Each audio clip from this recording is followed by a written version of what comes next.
Hello, welcome to a new video. In the previous video, we discussed the philosopher, or my favorite philosopher, Immanuel Kant. And in this video, we're going to discuss probably the most controversial philosopher of all time, Friedrich Nietzsche. So we're just going to jump right in because there's a lot to discuss. So Friedrich Nietzsche, the 19th century philosopher, constructed a genealogy for morality that is for discussing the morality that's upheld currently in society. And when you think of discussing morality, most philosophers tend to think about morality as an intuition or something a priori. But Nietzsche, on the other hand, he looks at morality or how he came up with morality through history and genealogy. That's already setting him apart from other philosophers, because his goal isn't to simply conform to the modern or liberal or the religious morality that we have in our society, but he wants to flip morality upon its head and move away from ideas of good and evil, or dichotomies in general, such as truth versus falsehood. And for him, or according to him in his investigation of the genealogy of morality, the initial form of morality was set by the warrior aristocracy and the other ruling castes of ancient civilizations. So, according to him, that whatever was good, or quote unquote good, because he doesn't really believe that good and evil exist, but the aristocratic values of good and bad coincided with their relationship to the lower classes. So in his book on the genealogy of morals, he says, quote,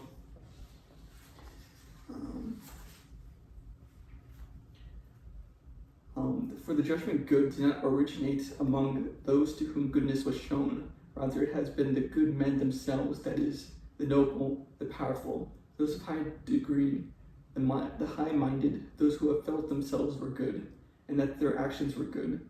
That is to say that the first order, as opposed to all the low-minded, the vulgar, and the plebeian, is from this pathos of distance that they claim the right to create values for their own benefit, and to coin the names of such values. What did they have to do with utility? So basically what he's saying is that morals, values were that of strength and power, what coincided with the higher echelon of society. What they did is what was natural to them, and that was what was good. And those who lacked power and authority resented those that held it. And this led to a moral inversion. And this inversion resulted in a society where once weak qualities became virtues, and attributes of strength and pride were deemed immoral. And this is what he calls the slave revolt in morality. And he says in the same book, the slave's revolt in morality began when resentment itself becomes creative and gives birth to values. A resentment experienced by those who, deprived as they are of the proper outlet of action, are forced to obtain their satisfaction in imaginary acts of vengeance. So he believes that those who were historically powerless, such as the slaves, and according to him, he says it's the Jewish people, they resented power and the strength of those in authority, and successfully redefined morality to favor qualities such as humility and meekness and compassion, things that we currently say are good qualities. He says these are weak qualities that make life more nihilistic. And once the slaves took power, they made the religion of Christianity, and Christianity is the embodiment of these weak qualities. And so Nietzsche ultimately believed that this inversion of values led to a situation where qualities, like I said, weak became virtues, and qualities associated with strength and power, like pride, were deemed immoral. And the inversion of values was a negative for society and created weak people with a nihilistic outlook on life. And he suggests that the emergence of conscience and guilt is linked with development of social customs and moral values. So according to Nietzsche, the imposition of moral constraints by society led to a sense of guilt in people and bad conscience in individuals who deviate from the norms of this new morality. So he says in the same book, in the genealogy of morals,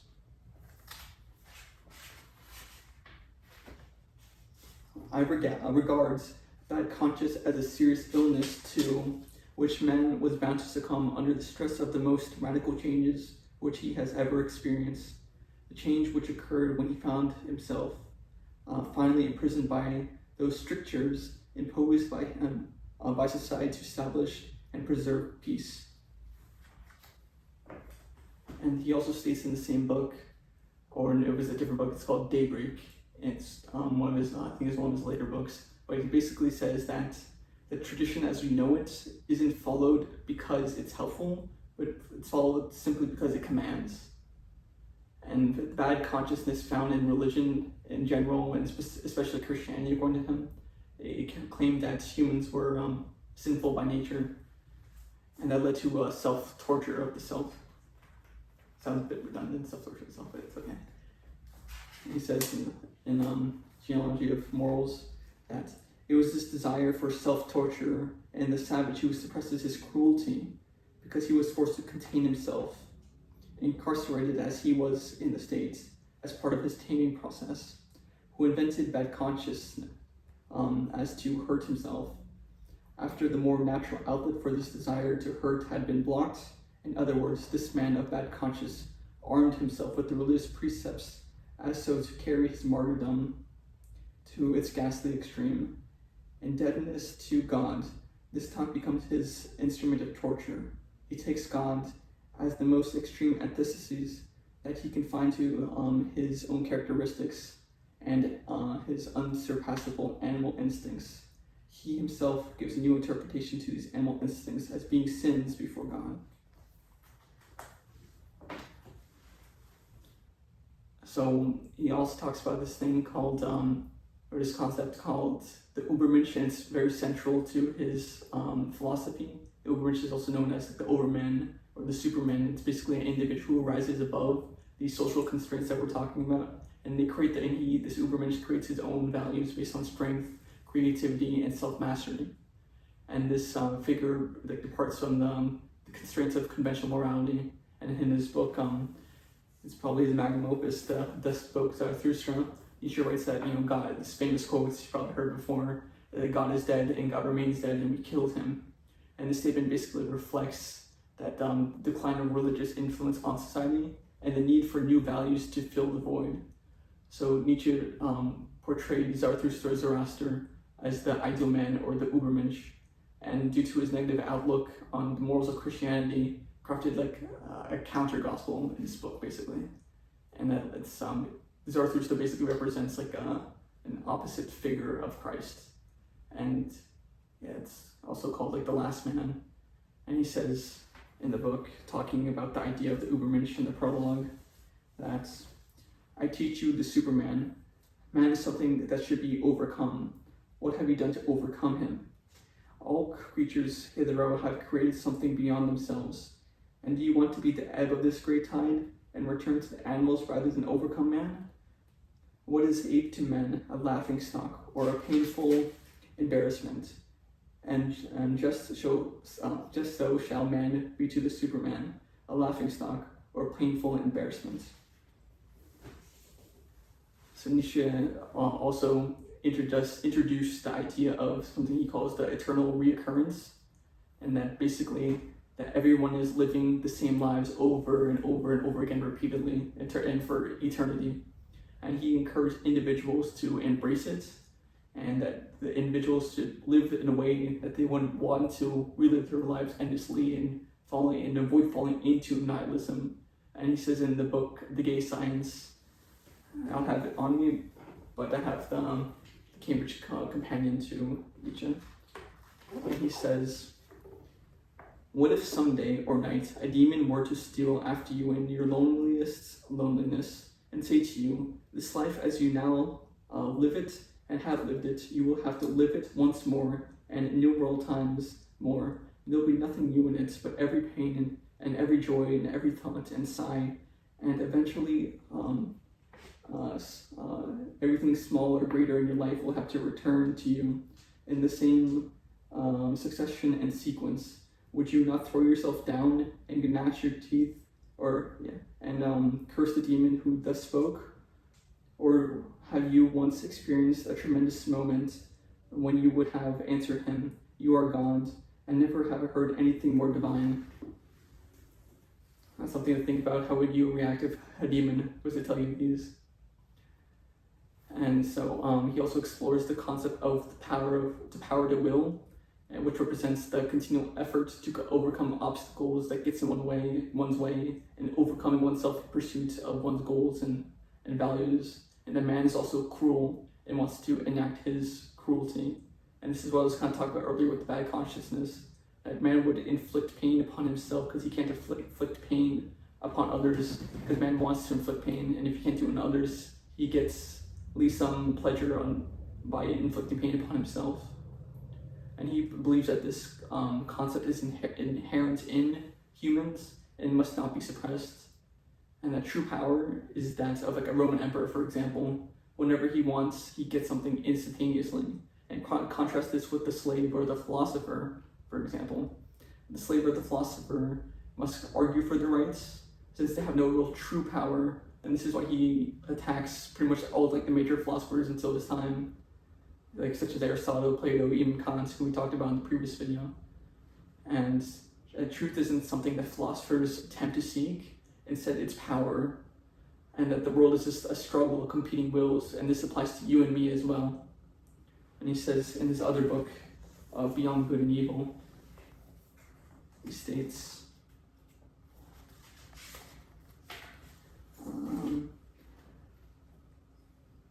granted finally that one succeeded in explaining our entire instinctual life as the development and ramifications of one basic form of will, as will to power, as in my theory. Granted that one could trace all organic functions back to this will to power, and could also find it in the solution to the problem of procreation and nourishment. There are one problem. One would have to acquire the right to define all efficient force unequivocally as will to power. The world seen from within, the world described and defined according to its intelligible character. It would be will to power and nothing else. So for Nietzsche, there's no objective truth, only different perspectives as well, and one can't escape their own perspectives.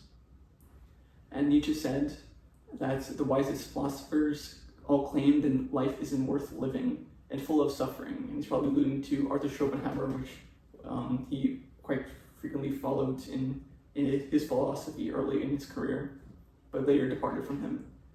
And he's describing what I've been describing so far. You can probably tell why if you know anything about Schopenhauer and his extreme pessimism. And we can see from Nietzsche he's very I'm not gonna say pro-life because it has that abortion connotation, but like, he's anti-nihilistic. I think that's a better way of phrasing it. But basically what he says, like the wisest philosophers, life isn't worth living according to them. But he's against this in the fact that he's against the idea that one can make an objective evaluation of life altogether. So like when philosophers such as Schopenhauer, like I mentioned, when they predicate negativity to the world, they're basically projecting or mirroring themselves, because he believes that Schopenhauer is basically a weak-willed individual. And so when Schopenhauer prescribes his pessimism onto the world, he's not really positing any truths at all. He's just reflecting his own personality onto the world. So therefore, like, humans can't judge life because they're taking part of it. So they're not truly objective then. So only like a sick man will interpret, life as sick. And if you have like a problem with your eye and you see the world red, you can't say everything's red because you can't see objectively, for example. And then he starts to talk about Socrates in his book, like The Twilight of the Idols. And I think it's kind of funny, one of his critiques of Socrates is that he's ugly. And I think it's kind of based, and basically the ugly Socrates took advantage of the dying Athenian society and used his only weapon, because he doesn't have any real power. He used his only weapon, which was reason, and he made a tyrant over happiness.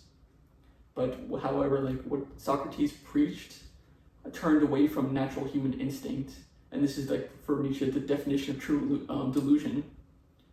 So we must return, according to Nietzsche, to pre-Socratic ideals. And he calls Socrates both ugly in spirit and body, because we talked about the idea of like the Apollinarian over like the Dionysian, and Apollo represents like order and rationality and beauty, while Dionysus on the other hand embodies like chaos or intoxication and emotion and the dissolution of boundaries. So it's like the Dionysian spirit is more connected to music and dance, and probably like the collective like spirit of ecstasy. Well, it's basically like a more like primal and irrational force, and it has to be balanced between these two forces. One can't be greater than the other. And going against some natural instincts of like the will to power, for example, if we go against it through like traditional morals, then that's basically extinguishing our passions. And for Nietzsche, this is what morality or traditional morality is based off of, especially Christian morals. And to remove the passions of life is to remove life altogether. And he says in Twilight of the Idols, formerly one made war on passions itself on the count of folly inherent in it. One conspired for its extermination. All the old moral monsters are unanimous that the passions must be killed. And that's in Twilight of the Idols. So society became weak due to this overabundance of weak individuals because of traditional morals, and they hold like the morality of like, or the worldview of Schopenhauer and Christianity. For example, if one is like sees like a table of gold, for example, the strong person would want to, take it over and defend it, while the weak, knowing that they can't ever get the gold, would accuse the strong of, being greedy, and would probably preach, weakness, for example, and probably use their intellect to overcome the strength. So he was trying, like the weak person would try to bring down the stronger people, because it's talking about like the slave revolt and morality, as I mentioned previously. And he says this occurs in every society. So one should embrace their own natural instincts and move beyond morality to become the Übermensch. And then Socrates was the representative decay of like the Hellenistic values. And like I mentioned, he says like the ugliness of Socrates is basically a refutation in ancient Greece. And the only way for Socrates was to be taken seriously was the corruption of Greek culture. And so moving on to another concept found in his other book, it's called The Antichrist. Nietzsche believed that pity is one of the worst traits that one could predicate of themselves. And pity, as you know, is one of the central themes of Christianity. And for Nietzsche, it's a central theme of not only Christianity, but slave morality in general. And he speaks a lot about pity and the Antichrist. He says that Christianity is called the religion of pity. Pity stands an antithesis to the tonic emotions, which enhance the energy of the feeling of life and has a depressive effect. One loses force when one pities. The loss of force which life has already sustained through suffering is increased and multiplied further by pity. And he also states in the same book later on that pity on the whole thwarts the law of evolution, which is the law of natural selection.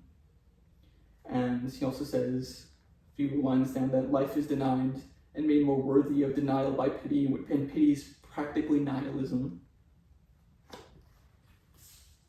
I'll come back to this section later. But one turns away from their true focus themselves to aid another, and for Nietzsche this seems wrong. I don't want to say wrong because he doesn't believe in like good or evil, but basically Nietzsche wants to maximize individuality, whereas like having pity for another is a denial of life or nihilism. Well, Schopenhauer believed it was the opposite, and as you can see, this is where Schopenhauer and Nietzsche disagreed and moved away, both the German philosophers. And basically pity is the reverse of his will to power. And while Christianity says love thy neighbor, Nietzsche labeled this as a slave morality, as pity and favors the weak. And then as I mentioned, that weakness leads to nihilism. And then later in the book he talks about his attack on Christianity furthers what he talks about Kant and other idealists, and they have a suspicion about the true nature ontology of reality. As we mentioned in the Kant video, he talks about the noumena and phenomena, and that we can't really know the true world. And Nietzsche is completely against this idea, and it goes against our natural instincts of what we see in abstract concepts that philosophers hold, such as truth don't really exist in the material world, and this is what some people say, that the truth must come from another source, another realm. It can't come from the world. So this is like heaven for Christians, and this is what Schopenhauer calls like the will, or what Kant called the noumena, the true world. And basically for Nietzsche, this is nihilism in its finest. So Christians and other philosophers put God in heaven above the real world, thus flipping the order of importance and of morality as well, flipping it on its head. And he says in the Antichrist, one does not say that nothingness, or says the beyond, or God, or true life, or nirvana, redemption, blessedness. This innocent rhetoric from the domain of religio-moral idiosyncrasy at once appears much less innocent when one grasps which tendency here is draping this mantle sublime words about itself, the tendency hostile to life. Schopenhauer was hostile to life, therefore pity became virtue. Aristotle is as well known, saw pity as a morbid and dangerous condition, which did not go well from time to time. I think you get the gist. So for Nietzsche, the only good is not pity, but it's the strive for power. The only bad for him is the drive for power being suppressed. And Nietzsche also had this other concept known as the love of fate, or amor fati in Latin. And in this concept, Nietzsche believed in the affirmation of life, and embracing challenges and striving for greatness. In other words, one should, as I mentioned previously, live life as if they want to live the infinite number of times. And this is kind of where we're going to get into Nietzsche's critique of the famous philosophy of Stoicism. And it's basically Nietzsche's criticism centered around the idea of embracing one's fate, no matter, because Stoicism basically says that if there's difficulties in life, you should just embrace it, no matter how difficult. And for Nietzsche, this led to passive acceptance of suffering, which he also considered to be nihilistic. So, basically that nothing lasts forever in Stoicism, even those we love, and we should not own any attachments to these things, such as your wife or your child, because they're gonna destroy us when they, because nothing lasts forever, and when that comes into fruition, it's gonna, mess up you as an individual. So Nietzsche says in response in his book, Beyond Good and Evil, it's a lengthy quote, but I think it's worth reading his critique on Stoicism. He says, you want to live life according to nature, O you noble Stoics. What fraudulent words. Think of a being such as nature is prodigal beyond measures, indifferent beyond measures, without aims or intentions, without mercy or justice, at once fruitful and barren and uncertain. Think of indifference itself as a power. How could you live according to such indifference? To live is that not precisely wanting to be other than this nature? Is living not evaluating, preferring, being unjust, being limited, wanting to be different? And even if your imperative, live according to nature, meant at bottom the same thing as live according to life, how could you not do that? Why make a principle of what you yourselves are and must be? The truth of it is, however, quite different. While you rapturously pose as deriving the canon of your law from nature, you want something quite reverse of that. You strange actors and self-deceivers. Your pride wants you to prescribe morality, your ideal, to nature, yes, to nature itself, and incorporate them in it. You mean demand that nature should be nature according to the Stoa, and like to make all existence exist only after your own image, as a tremendous eternal glorification and universalization of Stoicism. All your love of truth notwithstanding, you have compelled yourselves for so long, and with such persistence and hypnotic rigidity that view nature falsely, namely stoically, you are no longer able of viewing it in any other way, and so some abysmal arrogance infects you with the last Belamite hope, because you know how to tyrannize over yourselves. Stoicism is self-tyranny. nature too can be tyrannized over, for it is the Stoic, not a piece of nature. But it is an old, never-ending story. What formerly happened with the Stoics still happens today. As soon as a philosophy begins believing in itself, it always creates the world in its own image it cannot do otherwise. Philosophy is that this tyranny drives itself, the most spiritual will to power, creation of the world to causa prima. So that's basically, he's criticizing Stoicism, and he's saying that, they're tyrannizing human morals and ideals onto nature itself.